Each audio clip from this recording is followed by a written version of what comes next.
Hello students, question number 29 from JEE Main 2023, 15th April, shift 1.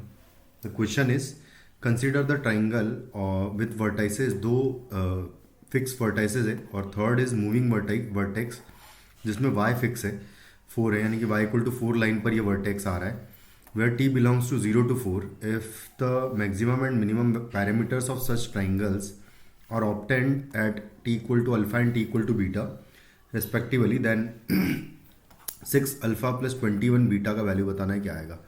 सबसे पहले अगर मैं डायग्राम बनाऊं तो कुछ इस तरीके से मान लेते हैं कि ये हमारा एक्स एक्सीज है और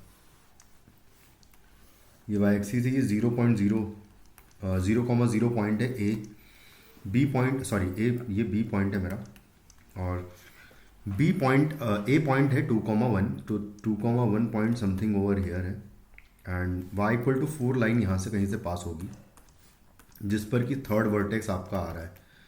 y इक्वल टू 4 लाइन पर third vertex which is C vertex आ रहा है। तो इसका x कोऑर्डिनेट बेसिकली हमें बताना है। तो जब x कोऑर्डिनेट हमें क्या चाहिए, हमें पैरामीटर मिनिमम चाहिए। तो मिनिमम पैरामीटर के केस में जो ये ट्रायंगल बनेगा ये तब बनेगा जब ये पॉइंट मतलब किसी भी एक का रिफ्लेक्शन ले लेंगे। 0 0 का अगर मैं रिफ्लेक्शन ले लूँ about y equal to 4 line तो उस केस में हमें जो पॉइंट मिलेगा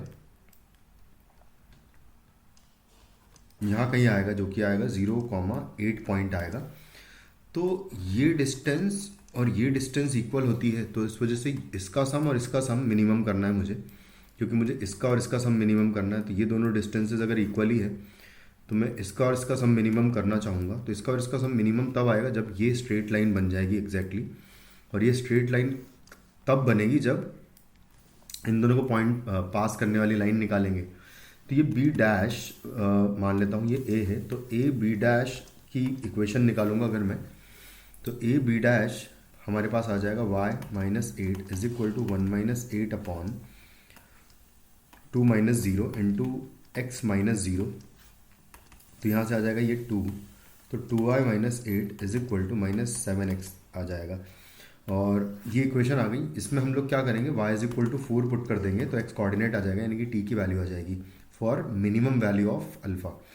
तो y इक्वल टू 4 पुट करेंगे तो 4 इंटू 2 8 हो जाएगा ये सॉरी यहाँ पर हमने एक मिस्टेक कर दी है, इसको 16 कर लेते हैं। तो 2 से मल्टीप्लाई करेंगे तो इस तरीके से आ जाएगा। तो ये जब y 4 पुट करूँगा तो माइनस 8 बचेगा यहाँ पर और डिवाइडेड बाय माइनस 7 कर देंगे तो x का वैल्यू इसके करस्पॉन्डिंग 8/7 आ जाएगा। यानी कि ये जो पॉइंट है for minimum alpha for minimum value of parameter 8/7 4 point आएगा, यानी कि बीटा की वैल्यू 8/7 आएगी। अब अल्फ़ा के लिए उसने t का रेंज दे रखा है 0 से लेके 4 तक, लेकिन अगर 0 ले लेंगे तो मैक्सिमम वैल्यू नहीं आएगा। मतलब कि अब हमें क्या चाहिए, अब हमें एक ऐसा पॉइंट चाहिए बहुत जो दूर मिले थोड़ा सा क्योंकि अगर वो दूर मिलेगा तो अपने आप इन दोनों डिस्टेंसेस का सम जो है मैक्सिमम आ जाएगा। तो वो मैक्सिमम तब आएगा जब आप हम मैक्सिमम पॉइंट एक्स कोऑर्डिनेट वाला ले लोगे, यानी कि मैक्सिमम एक्स कोऑर्डिनेट हम लोग 4 ले सकते हैं। तो 4,4 वो पॉइंट होगा जिस केस में आपको मैक्सिमम वैल्यू मिलेगी, यानी कि अल्फ़ा इज इक्वल टू 4 आ जाएगा। अब आपसे पूछा है कि 6 अल्फ़ा प्लस 21 बीटा का वैल्यू क्या होगा। तो 6 into 4 plus 21 into beta is 8/7। ये हो जाएगा यहाँ तो 24 हो जाएगा और यहाँ पर भी 24 आ जाएगा। तो फाइनली 48 हमारा आंसर हो जाएगा इस क्वेश्चन का।